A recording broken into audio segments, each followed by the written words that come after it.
Good morning anak-anak Miss sekalian semuanya. Bagaimana kabar kalian? Semoga kalian hari ini siap untuk mengikuti kegiatan pembelajaran.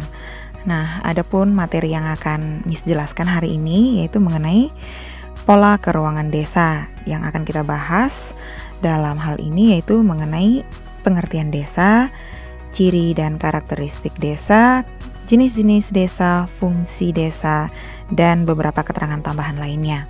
Yang pertama kita bahas mengenai apa yang dimaksud dengan desa. Nah, apa kriterianya? Nah, dalam hari ini kita bisa merujuk pada pendapat beberapa para ahli. Nah, yang paling terkenal yaitu menurut Profesor Bintarto. Bintarto menyatakan bahwa desa merupakan suatu perwujudan geografis yang ditimbulkan oleh unsur-unsur fisiografis, sosial, ekonomi, politik, dan budaya di suatu wilayah dalam hubungan dengan pengaruh timbal balik dengan daerah-daerah lain. Jadi secara singkat kita bisa mengartikan bahwa menurut Bintarto ini desa itu adalah perwujudan geografis di suatu wilayah dalam hubungannya dengan daerah-daerah yang lain.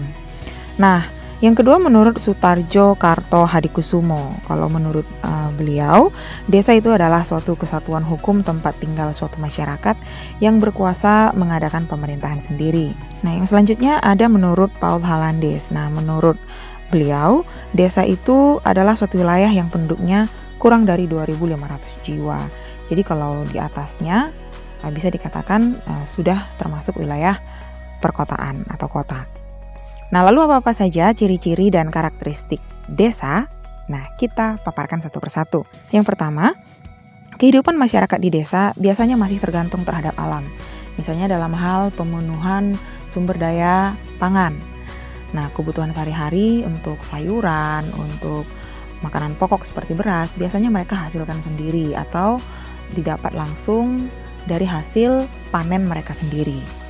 Kalau di kota kan biasanya mereka membelinya dari para pedagang. Kalau di desa biasanya diperoleh langsung dari alam. Yang kedua, sebagian besar mata pencahariannya bekerja di sektor pertanian. Ciri yang selanjutnya yaitu masyarakatnya biasanya homogen ataupun seragam. Seragam dalam hal pekerjaan, agama maupun suku. Biasanya di dalam suatu desa, kalau di situ suku Jawa, biasanya Jawa semua. Kalau pekerjaannya petani, rata-rata petani semua gitu. Lain halnya dengan di kota. Kalau di kota biasanya sangat beragam dan berbagai jenis. Kemudian adat istiadat dan rasa toleransi di desa masih sangat kuat. Jadi mereka memiliki tingkat kepedulian yang lebih tinggi terhadap orang-orang yang di sekitar mereka. Mereka mempedulikan apa yang terjadi dengan tetangganya, bahkan kadang juga dengan warga kampung sebelahnya. Gitu. Masih melakukan kebiasaan bergotong royong dan jumlah penduduk dan luasnya wilayah desa biasanya tidak terlalu besar. Sarana dan prasarana komunikasi maupun transportasi masih sangat sederhana karena biasanya pembangunan di desa itu sedikit lebih lamban dibanding di perkotaan.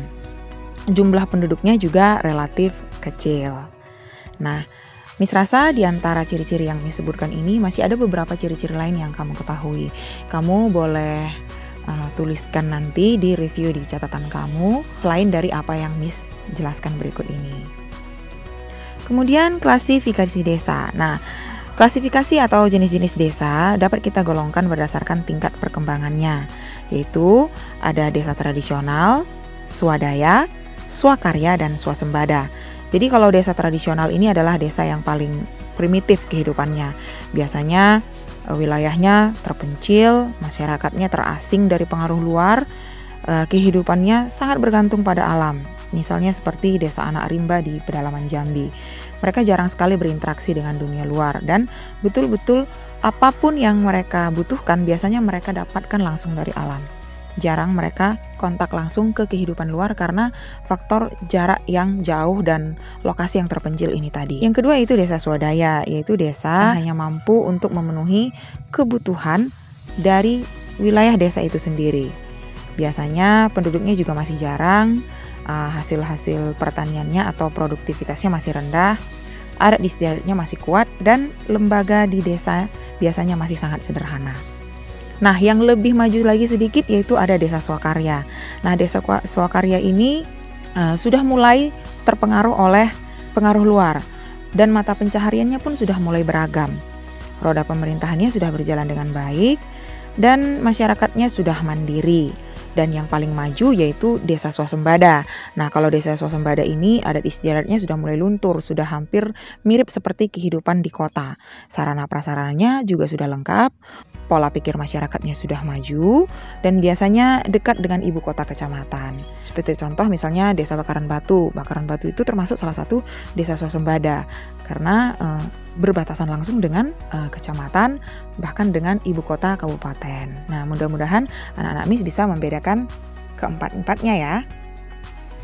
Kemudian fungsi desa. Nah, apa fungsi desa bagi wilayah sekitarnya? Nah, desa itu memiliki peranan yang sangat penting. Yang pertama sebagai daerah hinterland atau daerah pendukung, daerah penyokong, atau daerah penyuplai bahan makanan bagi daerah perkotaan.